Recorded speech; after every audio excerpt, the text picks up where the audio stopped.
किसान भाइयों TKRK79 channel में आप लोगों का स्वागत है। तो किसान भाइयों, इस टाइम पर जो है गेहूं की फसल बोई हुई है और हमारे कुछ किसान भाइयों के खेत पीले पड़ने लगे हैं और जगह जगह ठेक भी पीली पड़ने लगी हैं।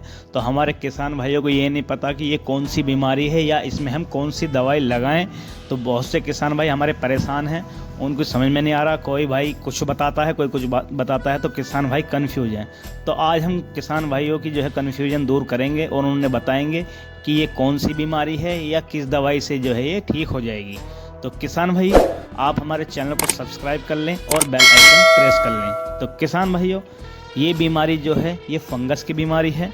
क्या होता है, सर्दी के मौसम में टेम्परेचर लो होने लगता है और हम जो है पानी दे देते हैं अपने खेत को, तो पानी भी कुछ ज़्यादा लग जाता है, प्लस दूसरा जो है ऊपर का टेम्परेचर कुछ लो हो जाता है। तो उस टाइम पर जो है हमारे खेत को धूप नहीं लग पाती है और हमारे गेहूं की जड़ जो हैं उनमें फंगस लग जाती है।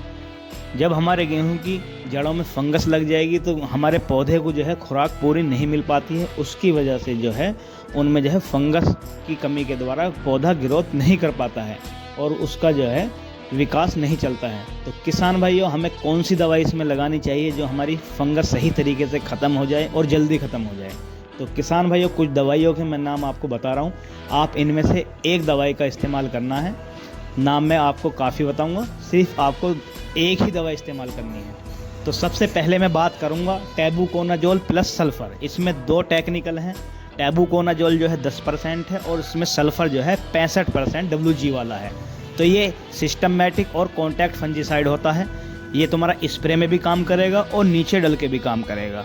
तो अगर आप नीचे इसे बखेर रहे हैं तो आपको ये ध्यान देना होगा कि आप यूरिया के साथ इस दवाई को ना बखेरें, आप इसे NPK या जो है DAP के साथ बखेरें। और इसकी डोज जो है आप 50 से लेकर 80 ग्राम पर बीघे के हिसाब से इसे बिखेर सकते हैं। और अगर आपको इसकी स्प्रे करनी है अपने गेहूं में तो 40 ग्राम पर टंकी के हिसाब से इसकी आप स्प्रे कर सकते हैं। इसके द्वारा आपका खेत जो है 8 दिन में हरा भरा हो जाएगा और आपके गेहूं की ग्रोथ चलने लगेगी और पीलापन ख़त्म हो जाएगा। दूसरी दवाई जो आती है वो आती है कार्बेंडाजिम मैंगोजेब। तो इसमें कार्बेंडाजिम जो होता है वो 12% होता है और मैंगोजेब जो होता है 63% WP होता है। तो ये भी एक अच्छा विकल्प है, ये भी एक अच्छी दवाई है। इसको भी आप स्प्रे में भी इस्तेमाल कर सकते हैं और नीचे बिखेर के भी इस्तेमाल कर सकते हैं। अगर नीचे आप बिखेर रहे हैं तो 100 ग्राम पर बीघे के हिसाब से और स्प्रे में 50 ग्राम पर टंकी के हिसाब से आप इसे इस्तेमाल कर सकते हैं। तीसरी दवाई किसान भाइयों आती है थाइपोनेट मिथाइल 70% WP। ये भी एक अच्छी फंजीसाइड दवाई है। इसका भी इस्तेमाल ऐसे ही आपको करना है। इसको अगर आप इस्तेमाल स्प्रे में कर रहे हैं तो 30 ग्राम पर टंकी के हिसाब से आप इस्तेमाल कर सकते हैं। और अगर नीचे बिखेरने की बात है तो आप इस दवाई को जो है 60 या 70 ग्राम पर बीघे के हिसाब से बिखेर सकते हैं। तो किसान भाइयों, आप इन तीनों में से एक फंजीसाइड दवाई लगा सकते हैं।